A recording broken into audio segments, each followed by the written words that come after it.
संज्ञा या सर्वनाम के जिस रूप से उसका संबंध वाक्य के किसी दूसरे शब्द के साथ आता है तब उसे कारक कहते हैं।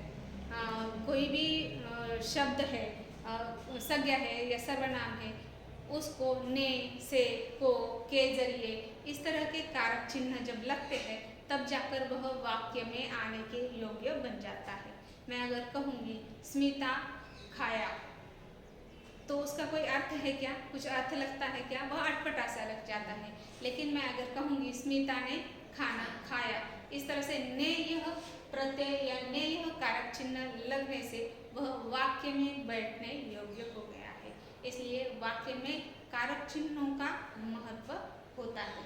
कुछ संज्ञा या सर्वनाम के संबंध को दर्शाने के लिए इन कारक चिन्हों का उपयोग किया जाता है। हिंदी में 8 कारक चिन्ह है, 8 कारक है और उसके चिन्ह भी हैं। कर्ता, कर्म, करण, संप्रदान, अपादान, संबंध, अधिकरण, संबोधन, यह 8 कारक माने गए हैं। और उसके ने, को, के, से के द्वारा, के लिए, से, ताकि के, रारे, रे, में, पर, अरे, अहोरे, यह कारक चिन्ह भी है। उनका अर्थ भी दिया हुआ है। कर्ता सर्वप्रथम प्रथमा विभक्ति होती है जिसके अंतर्गत कारक कर्ता है। ने यह चिन्ह है उसका, इसका अर्थ होता है काम करने वाला। कर्ता कौन है? काम करने वाला, उसे कर्ता कहा जाता है। और उसका कारक चिन्ह है ने। जैसे राम ने खाया, मोहन ने रोटी खाई, या फिर तुम्हारा नाम स्मिता या क्या पूजा ने फल खाया। तो यहाँ पर ने कर्ता कौन हो गई? पूजा, पूजा कर्ता हो गई है। पूजा ने फल खाया, तो यह ने यह कारक चिन्ह वहाँ पर लग जाता है। दूसरा है कर्म।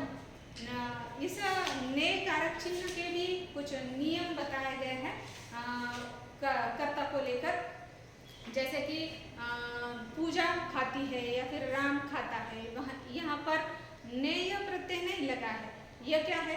कर्ता लिंग वचन के अनुसार बदलते हैं।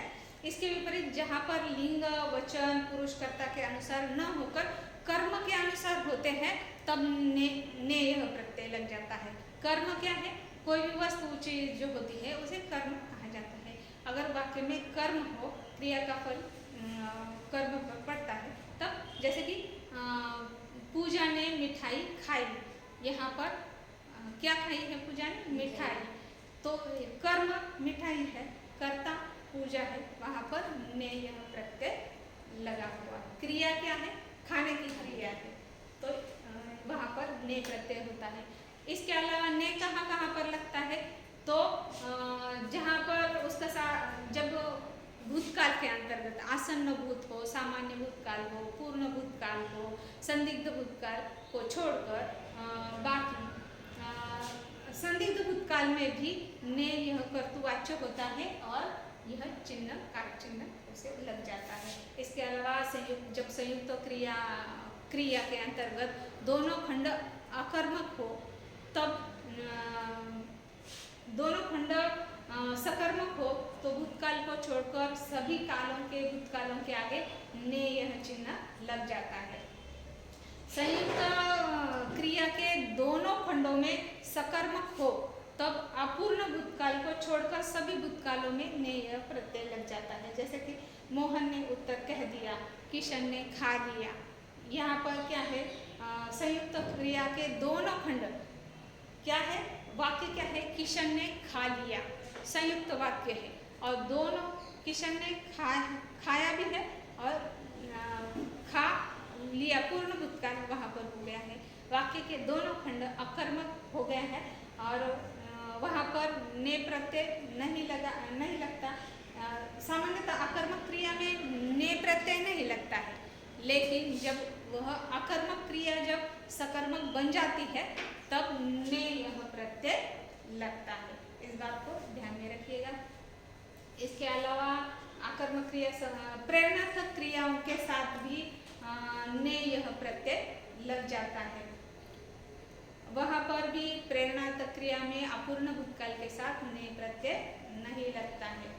सकर्मक क्रियाओं में कर्ता के साथ वर्तमान और भविष्य काल में ने का प्रयोग नहीं होता है। अगला है कर्म। कर्म का कारक चिन्ह है को। उसका अर्थ क्या हुआ? जिस पर काम का प्रभाव पड़े वह कौन है? कर्म है। काम का कोई भी क्रिया हो उसका फल कर्म पर पड़ता है, तब को यह प्रत्यय लग जाता है। कर्म कारक का प्रत्यय चिन्ह को है। जैसे कि सीमा ने उमा को जी भर पोसा, उसने बच्चों को सुलाया। इस अर्थ में बुलाना, पोसना, सुलाना, जगाना, भगाना, इस क्रियाओं के साथ कर्म के साथ को यह विभक्ति लगती है। पुलिस ने कई बार मारना क्रिया पीटना होता है, उस समय कर्म के साथ विभक्ति लगती है, पर जब शिकार करना है तो वहाँ पर विभक्ति नहीं लगती है। तीसरा है करण कारक। करण कारक का चिन्ह है से के द्वारा, जिसका अर्थ है जिसके द्वारा कर्ता काम करे। एक साधन के रूप में वह आता है। साधन किसी भी के जरिए, के लिए, यह भी करण कारक के अंतर्गत ही आता है। से, उससे, मुझसे, हमेशा ज़्यादातर जो सर्वनाम होते हैं उससे, मुझसे, यह क्या है? सर्वनाम है। संज्ञा कौन सी है? कर्ता। जो भी है नाम जो आते हैं वह संज्ञा कहलाते हैं। सर्वनाम उसके लिए, मुझसे, उससे, तो यह उनके साथ से यह कारक चिन्ह आता है। अर्थ क्या है? जिसके द्वारा कर्ता काम करे, के जरिए, के लिए, के द्वारा। जैसे कि मेरे द्वारा मकान ढाया गया, आपके जरिए ही घर का पता चला।